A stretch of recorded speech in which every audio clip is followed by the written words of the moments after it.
One of the questions I can't I always wanted to ask is when we look back at our history as Europeans, during the Dark Ages we basically lost all our heritage if it wouldn't have been for the Muslims who preserved our culture. Aristotle and Plato would have been lost without the translations into Arabic and then coming back through that way. By Spain. That's right. And so we went through a very difficult period at the time, and then came the Renaissance, and now we have sort of a fairly open society. And in some ways, looking in the Middle East and traveling extensively in Pakistan and some of the other Muslim countries, we can't help to feel that it's not the Dark Ages at this stage, but there is a much more restrictive degree of interpreting how life should be than it was in the earlier days, certainly under the Holy Prophet or then later under the first Caliphs, than it is now. I mean, do you perceive, I mean, certainly for your dream that all religions will come together in the name of Islam, I think, well, I can't help to think that one needs to have a form of renaissance. Your question can be answered very briefly in one sentence as well as slightly at length, at greater length. I mean, this is a book which I've been promising the world: revelation, rationality, knowledge and truth. All the questions you have raised have been answered in this. To every detail, right from the beginning where you began to the present time.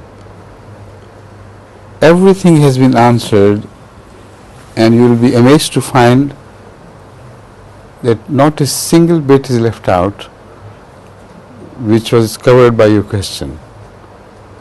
So, but this is just a printout, which is a digital printout, and this is not the book which is about to be ready within a few days. This I got only for distribution to certain scholars who wanted to speak on this or write a critical review of the book. So you should remember it, that within the next few days, when the real book is out, we'll present you with one. Right? Now this is the short answer. The longer answer the longer answer is that of course I agree that whatever Aristotle or Plato or earlier scholars have written on the philosophical issues, they could not have reached you but with the efforts of the Spanish Islam or Muslims in Spain. But in a way you should thank the Christianity of that time as well. The Christianity underwent a very dark period during the age of Isabella and Ferdinand, and it was their cruelty to the Muslim scholars and also to the Jewish scholars which became instrumental in pushing the light westward or northward from Spain, and the Spain was emptied of all light. All they had gathered during the previous centuries of Islam and Islam progress in all knowledge were pushed to the west. So you can be grateful to the Muslim scholars as well as to the dark ages of Christianity, which if they had not intervened, nothing could have happened. All the knowledge may have remained contained within Spain and in the Islamic world, because at that time Europe was very allergic to whatever was named Muslim. So even knowledge would have been completely repelled and not permitted to enter the Western world. So this is a very short answer to your question, of course, but the fact is that you are absolutely right. Nothing of Aristotle may have been known by the West if this had not happened. The scholars of the Muslim world did not depend entirely on earlier philosophers. This is the part which is missing from your question. The fact is that great scholars were born during this period who had borrowed some light from Greece and Rome, etc., but they added so much to what they had inherited that great scholars were born in almost every field. In the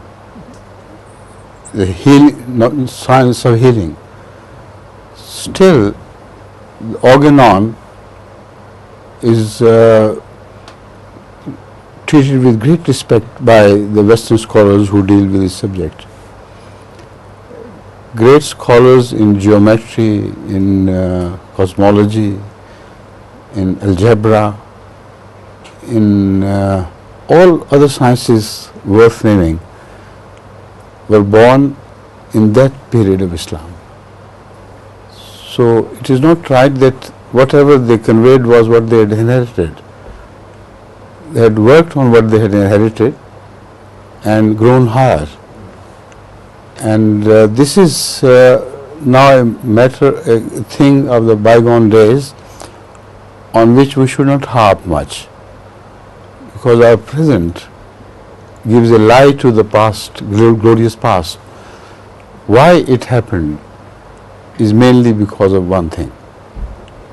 Those scholars of that time, they respected the Holy Quran in letter and spirit and acted upon it, and they found all their light from the Quran, which repeatedly told them to go in search of knowledge, even if they have to go to China. These are the words of the Holy Prophet, but he drew this message from the Quran. So they went all out in search of knowledge wherever it was found. The present day Muslims have rejected the Quran, although they claim that we are following the same book and the same Prophet. This is the biggest falsehood they could claim. They do not take the Quran or the message of the word of the Holy Quran, of the Holy Prophet seriously, because they, in their journey backwards, stop in the Middle Ages and do not proceed further to the time of the Holy Prophet. The result is that they have inherited the darkness from the Middle Ages of the Muslim scholars, and they feel content at stopping there. So whatever they are passing on to the others today is the darkness of the Middle Ages, the medieval ages of the Muslims, when they had already gone down the drain. And they don't proceed further to the time of the Holy Prophet, which is still enlightened. So these things have been discussed in further detail in this book, which we promise will be handed over to you as a gift from me. Thank you. Thank you. Thank you.